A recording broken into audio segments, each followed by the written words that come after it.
Salut toi et bienvenue dans mon univers créatif. Moi c'est Alix au fil de la patience sur YouTube et Instagram et tu peux aussi me retrouver sous le pseudo Xyla sur Ravelry. Aujourd'hui on est toujours le je ne sais pas combien mai, je n'ai pas regardé pendant la pause donc voilà, on est le dernier vendredi de mai et je viens de montrer ce qui s'est passé en fin avril courant mai d'un point de vue créatif, donc beaucoup de choses parce que 2 semaines de vacances et aussi parce que je suis actuellement dans une grosse phase de je regarde beaucoup de séries Netflix en tricotant, donc voilà, il y a pas mal de choses qui y passent. Il faut quand même que je fasse attention à mes mains, sachant qu'il y a quelques années j'avais eu une tendinite du pouce. Il faut que je me méfie, j'essaye de me contrôler, c'est difficile, mais le point de croix ça me titille là, le beau temps revient, donc le point de croix me titille. Un projet que j'ai fini il y a vraiment pas longtemps, je l'ai fini dimanche je crois, c'est la couverture que je prépare, enfin que je préparais en cadeau de naissance. Donc il s'agit du modèle Polket de Linnea Ornstein. Je l'ai tricoté dans la file d'art Partner 3.5 en coloris écru pour les crus. Je crois que c'est Véronèse pour le vert et Océan pour le bleu. Je les ai à côté, je te le redonnerai. Et voilà, du coup c'est une couverture bébé. Alors je peux pas te la montrer en entier parce que j'ai pas le recul nécessaire. C'est une couverture qui est rectangulaire. Je vais la plier en 4, voilà. Comme ça. Hop là. Voilà, là tu peux voir un quart de la couverture, donc qui est rectangulaire, et qui se tricote de façon un petit peu... Elle se construit de façon un peu rigolote, où en fait on commence... ce que je t'avais montré la dernière fois, on commence là, et puis on monte, on fait un premier triangle, pas tout à fait triangle, puis un deuxième, et ensuite on vient reprendre entre deux triangles pour repartir dans cette direction-là, puis dans l'autre. Ce qui fait que... c'est du point mousse et des rangs raccourcis pour faire ce motif-là. Je trouve le rendu vraiment très très sympa. L'exécution un petit peu moins parce que, vu que c'est quasiment que des rangs avec des rangs raccourcis, il faut constamment être vigilant, sinon on fait des erreurs. Et je dis ça comme ça parce que j'ai fait des bêtises, surtout sur la dernière section. J'ai fait des bêtises et du coup elle n'est pas parfaite. Voilà, il y a sûrement que moi qui, une fois le projet terminé, vois les quelques erreurs qui sont dedans. Étant perfectionniste, j'ai failli tout défaire et après je me suis dit vraiment ça représente quand même défaire à peu près 8 heures de travail et je commence à en avoir ras-le-bol de cette couverture, je veux vraiment l'envoyer, le bébé est né depuis mi-mars, il serait temps que j'envoie ce cadeau de naissance. Donc je n'ai pas d'effet. Je me suis dit, je finis, au pire du pire, si vraiment c'est la cata, je redéfais. Mon compagnon m'a dit, vraiment, t'es trop perfectionniste, il n'y a que toi qui vois qu'il y a une erreur, et ma maman est passée dans la semaine, je lui ai montré, je lui ai dit, oui, j'ai fait une bêtise dedans, elle m'a dit, ça ne se voit pas. Si je l'avais pointé, elle aurait même pas vu, et même en le pointant, c'est un peu... Voilà. Si on regarde bien, ici, ce motif-là est un petit peu plus bas. Il est un petit peu plus proche du bord, c'est parce qu'en fait, le long de cette arête ici, j'ai fait des diminutions à des endroits où je ne devais pas, et ça m'a faussé mon compte de maille, et ainsi de suite, et du coup, ce n'est pas non plus parfaitement symétrique. Voilà, mon compagnon a dit, ce sera la petite spécificité de cette couverture qui la rendra encore plus unique. Tout ça pour dire que c'est une couverture où il y a quand même pas mal de laine qui est passée. Je pense qu'il doit faire pas loin d'1 kilo. Je le précise parce que, en fait, d'un point de vue de la construction, au début ça va d'un point de vue poids et d'un point de vue manipulation parce qu'on a un quart de couverture, puis de nouveau à peu près un quart de la couverture, et ensuite on va rassembler ces 2 quarts pour faire une partie entre et ensuite la dernière. Donc sur la fin, on se retrouve vraiment à avoir toute la couverture sur les aiguilles et donc toute la couverture à manipuler. Alors je retournais pas entièrement toute la couverture, mais ça fait quand même quelque chose qui prend de la place, qui tient chaud parce que du coup on a la couverture sur les genoux et demande quand même... voilà, c'est un projet qui finit par devenir exigeant physiquement. Alors, je m'engage dans des trucs comme si c'était la fin du monde, hyper lourd, et vous avez intérêt à faire la muscu pour faire cette couverture. Pas du tout, hein. J'exagère un petit peu, mais juste d'avoir conscience de ça. J'ai l'habitude, les dernières couvertures que j'ai faites, à chaque fois, c'était des couvertures qu'on fait en petits morceaux, pas forcément des couvertures où on se retrouve à avoir tout le poids et toute la manipulation, tout à manipuler d'un coup. C'est vrai que le fait d'avoir fait celle-ci, et pourtant c'est pas un très très grand format, je l'ai pas mesuré encore, je sais pas combien j'ai exactement, mais je veux dire, elle est pas non plus immense comme couverture. J'ai déjà trouvé ça pas très pratique, donc j'ose pas imaginer pour si on fait une taille plus grande que ça, sachant que dans le patron vraiment il y a les explications pour faire jusqu'à du king size, je crois, alors que là j'ai dû faire je crois que je dois être entre la taille 2 et la taille 3 de la couverture, donc vraiment dans les plus petits formats. Mais voilà, et donc j'ai utilisé la Partner et voilà ce qui me reste. Donc j'aurais pu en fait commander à chaque fois une pelote de moins. C'est pas grave, hein, je trouverai bien de quoi faire avec. Parce que ici j'ai rassemblé, donc j'ai mon reste des couleurs bleues. Ah bah je vais pouvoir vérifier. C'est bien Océan et Véronèse. Donc j'ai à chaque fois une pelote que j'ai pas utilisée et un reste d'une pelote entamée. Voilà, comme je le dis très régulièrement, j'aime bien utiliser la Partner 3.5 quand je fais des projets qui vont pour des bébés, parce que c'est un mélange polyamide, donc 50% de polyamide, 25% de laine, 25% d'acrylique, que je trouve quand même assez agréable à tricoter, assez agréable à porter. J'ai des pulls dans cette matière-là, et j'ai même une robe que ma maman m'a fait il y a longtemps, on va pas compter, mais que je mets toujours et qui supporte bien le lavage. Et là justement, la couverture, ça fait un petit temps que je la traîne et ainsi de suite, donc je me suis dit allez hop, je l'ai passée en machine. Et tout se passe bien en fait. Je l'ai passée en machine à 30. Je l'ai même suspendue parce que j'avais pas un espace où je pouvais la faire sécher à plat, et du coup je l'ai suspendue, je l'ai pliée en deux avec la corde à linge au centre, et elle a pas bougé quoi. Donc voilà, je vais pouvoir écrire à mon ami, voir s'ils sont dans le coin, par chez eux, et voir avec elle s'ils peuvent réceptionner un colis bientôt. Et je vais donc envoyer cette petite couverture en Allemagne. Voilà. Si j'avais fini plus tôt, peut-être que je me serais motivée à faire un petit pull ou un petit gilet avec les restes.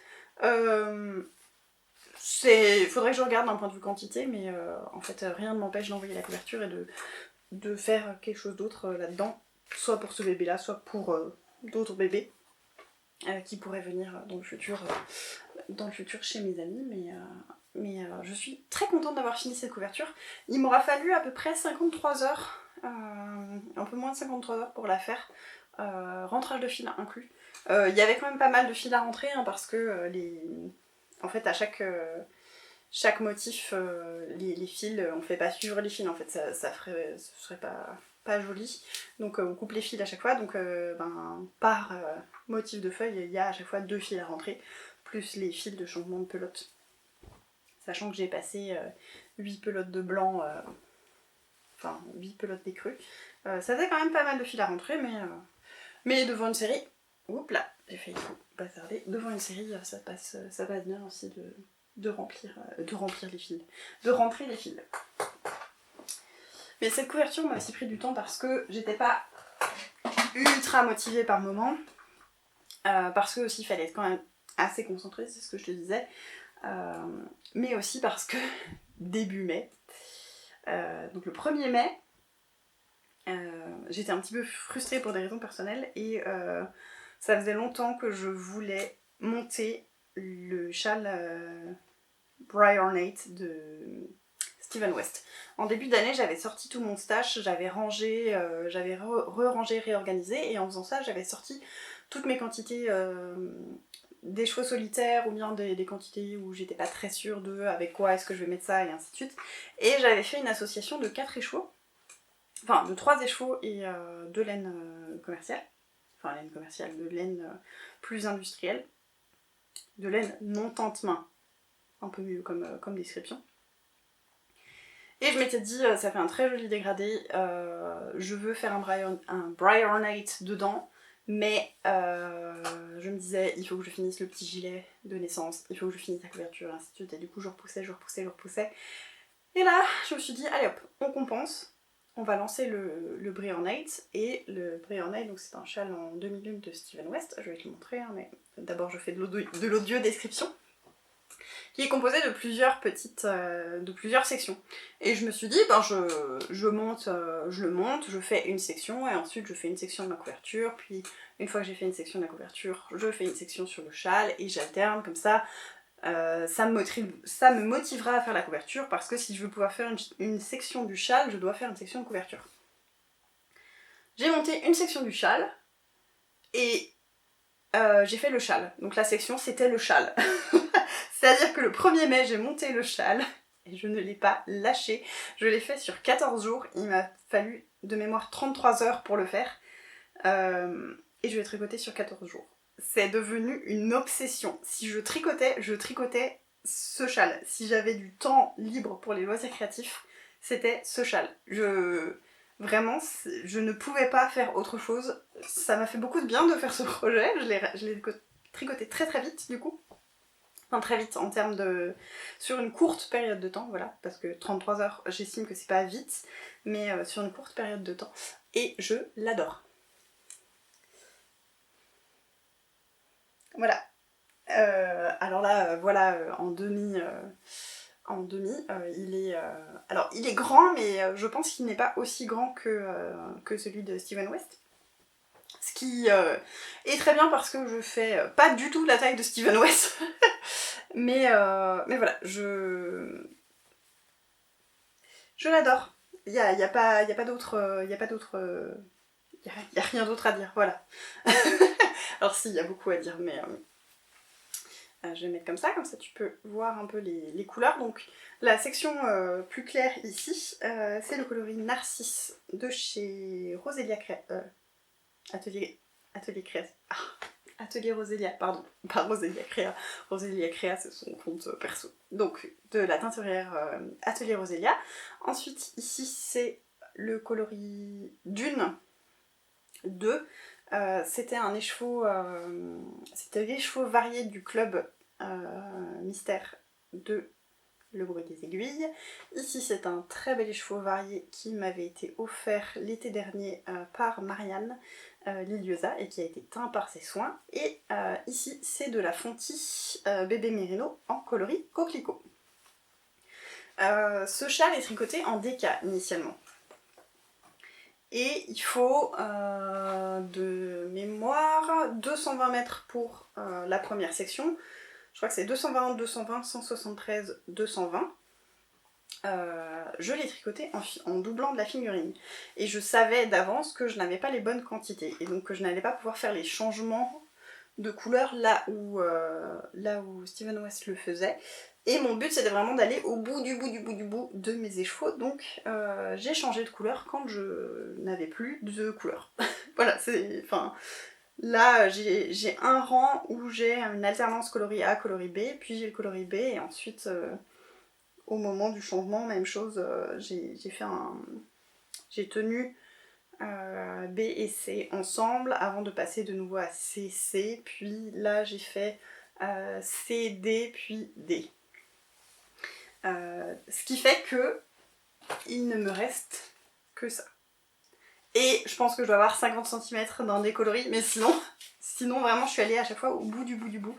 Ce qui en fait un projet qui était aussi extrêmement satisfaisant de ce point de vue, c'est-à-dire que j'ai vraiment quasiment passé 400 grammes, ce qui en fait un châle qui est lourd, mais pour moi c'est... Enfin, oui, c'est un châle qui est lourd, quand on le prend on sent qu'il a du poids, en fait, il pèse, mais ça fait un châle du coup qui est très doudou. Il a vraiment ce côté où quand on se met dedans, on a le poids sur les épaules et on est bien. on est vraiment bien. Surtout que c'est donc des points, c'est une alternance entre des sections de brioche unicolore et de points à fil tiré. Mais le fait que ce soit de la fingering doublée et des points comme ça, donc à fil tiré ou de la brioche, ça fait quelque chose qui est très très moelleux. C'est aussi un châle qui a besoin d'être lavé et alors bloqué. Pas forcément épinglé très fortement et ainsi de suite, mais au moins lavé et étalé, bien étalé à plat pour que tous les points prennent leurs aises. Le mien est un petit peu plus dense, je pense, que celui du patron.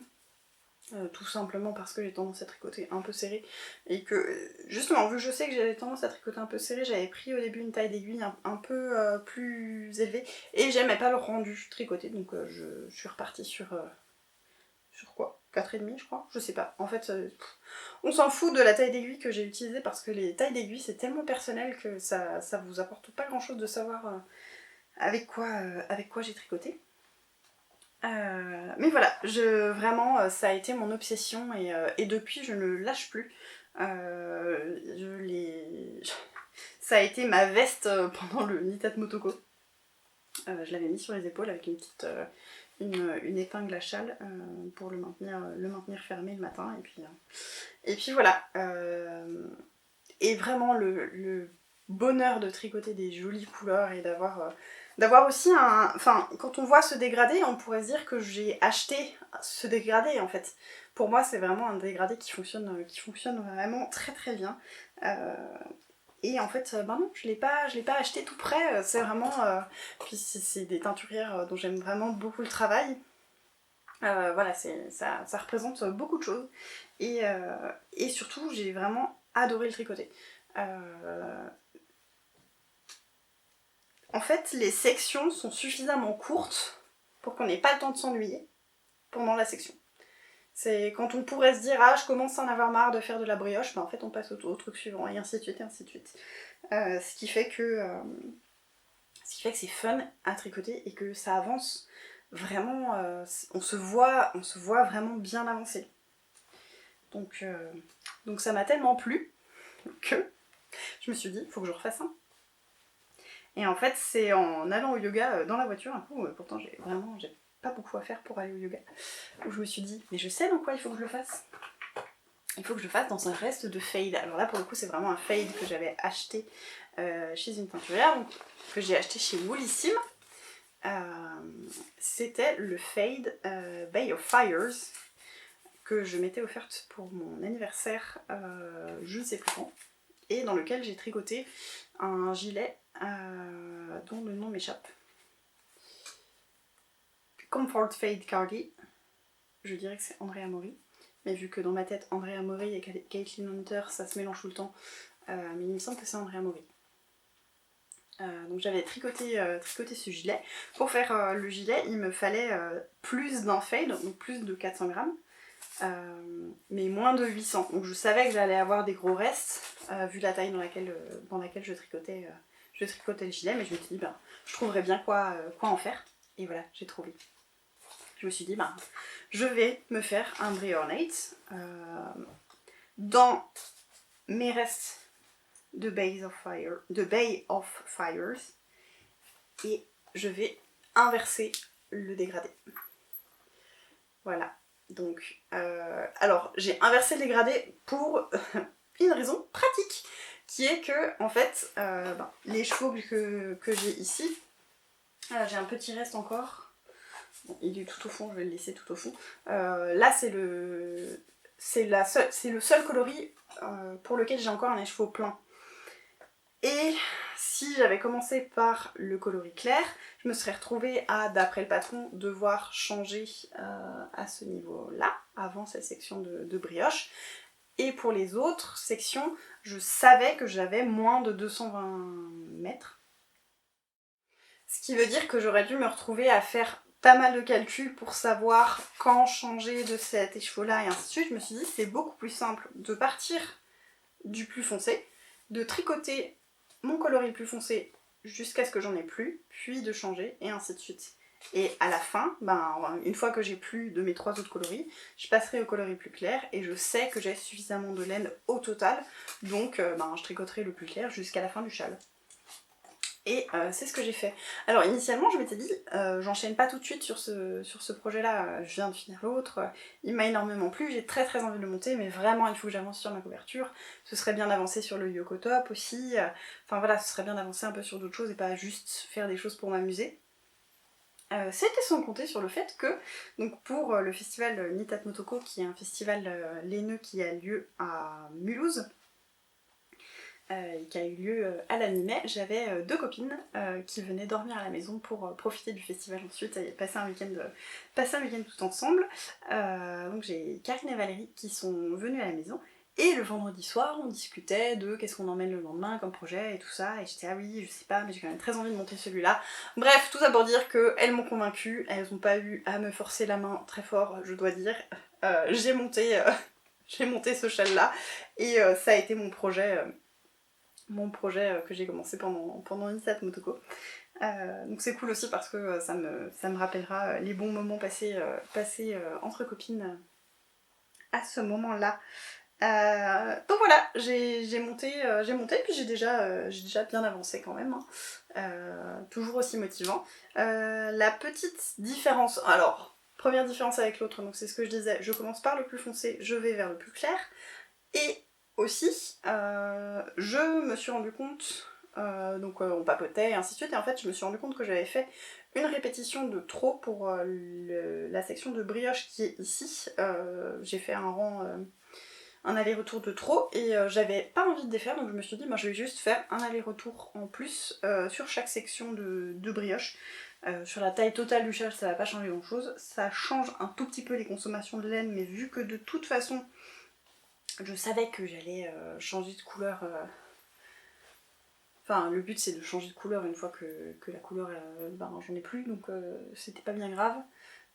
Voilà, et comme tu peux le voir ici, si j'arrête de l'agiter dans tous les sens, là j'ai déjà, je viens d'ajouter la 3e couleur. Donc c'est vraiment un fade c'est un dégradé qui se dégrade de façon assez subtile. C'est vraiment un dégradé que je trouve magnifique. Et vraiment le travail de speckles qu'il y a et les taches de couleur et ainsi de suite. Enfin, j'avais fondu sur ce fade quand je l'avais découvert et je suis très contente de tricoter ces restes et de les tricoter pour ce projet qui va être magnifique, qu'il est déjà, hein, je suis déjà très contente du résultat. Et ça en fait un châle qui est un petit peu plus léger que l'autre parce que ici pour le coup c'est une déca, j'ai oublié de le préciser. Donc c'est une déca, mais c'est une déca qui fait 250 mètres pour 100 grammes. Donc c'est une déca qui est un petit peu plus fine, ce qui fait que ça me fait un châle qui va pas avoir tout à fait le même tombé que l'autre. J'utilise les mêmes aiguilles, on a dit qu'on s'en fout du numéro, j'utilise la même taille d'aiguille et ça en fait déjà quelque chose qui maintenant même au tricot est plus souple. Ce qui est logique hein, parce que là en doublant de la fingering, l'autre je tombais sur 400 mètres au 100 grammes alors que là j'ai... Qu'est-ce que je dis? Non. Celui-là ça fait 200 mètres au 100 grammes alors que celui-là ça fait 250 mètres au 100 grammes, donc ça fait un tricot qui est moins dense. Et c'est bien aussi parce que celui-là sera un petit peu plus passe-partout et un petit peu plus facile à associer, même si vraiment le rouge c'est mon basique, donc j'aurais pas de mal du tout à porter l'autre et que il y a des fois je peux faire des associations de couleurs qui pour certaines personnes peuvent paraître un peu étranges, mais voilà, donc j'y avais pas touché ces derniers jours parce que j'essayais de vraiment mettre le turbo sur la couverture et j'avais fait un petit peu du Yoko Top. Mais là depuis hier, je l'ai repris et j'ai de nouveau du mal à le lâcher. Je fais des nœuds. Je fais des nœuds parce que j'ai eu un changement de pelote où j'ai pas pu... faut que je coupe. Faut que je coupe mon fil. Voilà, pour te donner une idée. Hop, je viens de changer de couleur et donc là j'ai 3 longueurs de bras tendus de fil et il me fallait plus que ça pour faire un rang, donc je vais avoir ce petit reste si on peut encore appeler ça un reste, vu la quantité de fil, il doit y avoir 5 mètres de fil. Mais voilà, pour la folie du brie ornate, c'est vraiment très très chouette. Et il y a des petites vidéos dans le patron pour chaque point technique, il y a une petite vidéo qui est très bien faite. Voilà, patron en anglais. Je sais pas s'il est disponible en français. J'avoue que quand je peux tricoter un patron en anglais, je le tricote en anglais parce que c'est plus simple pour moi, donc je ne sais pas d'un point de vue de la disponibilité en français. Je t'avais déjà parlé du fait que je participe au CAL annuel organisé par Mélina, le petit In a Panda's World, et il y a des flash knits qui sont des petits défis autour d'un thème et ainsi de suite. Et il y avait un flash knit qui était organisé et où il fallait faire un ouvrage dans une pelote de minimum 20 grammes et avoir max 5 grammes de reste. Et du coup, j'ai fait ça. J'ai utilisé une pelote complète pour faire donc cette petite lavette sèche-main, essuie-main ou essuie-truc, je ne sais pas, mais voilà, et qui vient du livre Crochet zéro déchet dans ma salle de bain. Voilà, donc c'est un patron qui est issu de ce livre-là. J'avais acheté ce livre il y a un petit temps déjà chez Émilie, Croche ta maille. J'en ai un autre avec Crochet zéro déchet dans ma cuisine, je crois. Et j'ai pris une pelote de coton que j'ai doublée. Et alors au début je l'avais pas doublée, j'arrivais pas à crocheter, ça me plaisait pas, le rendu était pas bien. J'ai tout défait et j'ai refait ça et en moins de 2 heures j'ai fait ce petit truc là et je suis vraiment allée au bout du bout de mon fil. Il me reste plus rien et ça me fait un petit truc pratique pour la maison et un point de crochet très texturé et assez rigolo et très très facile à faire. Donc voilà pour un tout petit ouvrage. Et ça clignote parce qu'il y a une autre batterie, j'espère que ça ne va pas couper. Les projets à venir, j'en ai plein. J'ai fait plusieurs échantillons. J'ai fait un échantillon qui est très ajouré et j'ai fait un échantillon qui n'est pas ajouré du tout. Voilà. Donc celle-ci, c'est la Erika Nights que j'ai achetée l'année dernière à Nitas Motoko. C'est la Studio Linen, c'est un mélange 85% viscose de lin recyclé et 15% lin. C'est extrêmement fluide et avec ça je veux faire le Tulip Guernsey. Est-ce que c'est Yamagara? Non, je crois pas que ce soit Yamagara, je sais plus. J'ai un trou de mémoire, je suis plus certaine de la créatrice. En tout cas, c'est un top que Marianne a fait et que je trouve trop beau et donc je veux le faire dans ce coloris là. Donc j'ai fait un échantillon et faut que j'ai fait l'échantillon et j'ai déterminé quelle taille. Non, j'ai pas déterminé quelle taille je vais tricoter, j'ai déterminé la taille pour celui-là. Celui-là, même chose, c'est dans un top que Marianne avait fait, c'est le Tip Top Tank, j'ai oublié le nom de la créatrice, c'est un patron qui est gratuit. Et je vais le tricoter rayé en utilisant la Gossypium Cotton Tweed qui vient aussi de chez Erika Nights, qui est 96% coton et 4% polyester. Et je veux faire des rayures. Je ne sais pas exactement comment je vais les calculer bientôt. Ce que je sais, c'est que je vais faire le haut du top en jaune et je ne ferai les rayures qu'une fois que je serai en rond, comme ça me fera moins de fil à rentrer et ce sera beaucoup plus pratique. Donc voilà pour les choses qui arrivent. Ce top, je pense que je vais le monter le 1er juin parce que le 1er juin commence le cal. J'ai oublié le nom, mais c'est un cal autour des marinières qui est organisé par mon amie Julie, la Big 88, donc je vais monter ça bientôt. Et en vrai, il est possible que je monte celui-ci bientôt aussi pour un flash knit, donc on verra. Mais j'ai envie de faire plein de tops. Je sais que j'ai le Yoko top en cours, mais ça va être aussi très satisfaisant parce que ça va avancer très vite et j'aime bien. Maintenant, quand j'ai envie de monter des trucs, je monte des trucs. Je cède aux envies et j'ai pas forcément envie il y a assez de frustration à côté pour pas en plus se frustrer dans les loisirs créatifs. Donc voilà, et des projets j'en ai des milliers. Pas des milliers mais je pense qu'on est bientôt proche de la centaine. Enfin si on met avec ça la couture et ainsi de suite, on n'a pas fini. Mais voilà, pour ce qui est des arts du fil, en couture je suis en train de faire quelques petits trucs aussi, mais je t'en parlerai peut-être la prochaine fois parce que j'ai déjà pas mal bavassé. Et puis ça va bientôt couper, alors il faut se dépêcher. Voilà. J'espère que ça t'aura plu, j'espère que t'auras passé un bon moment. N'hésite vraiment pas à me laisser des petits commentaires ou à me poser des questions et ainsi de suite. C'est toujours un plaisir pour moi d'y répondre. Je te souhaite une bonne journée ou une bonne soirée en fonction de quand tu regardes cette vidéo. Et je te dis à la prochaine fois. Salut!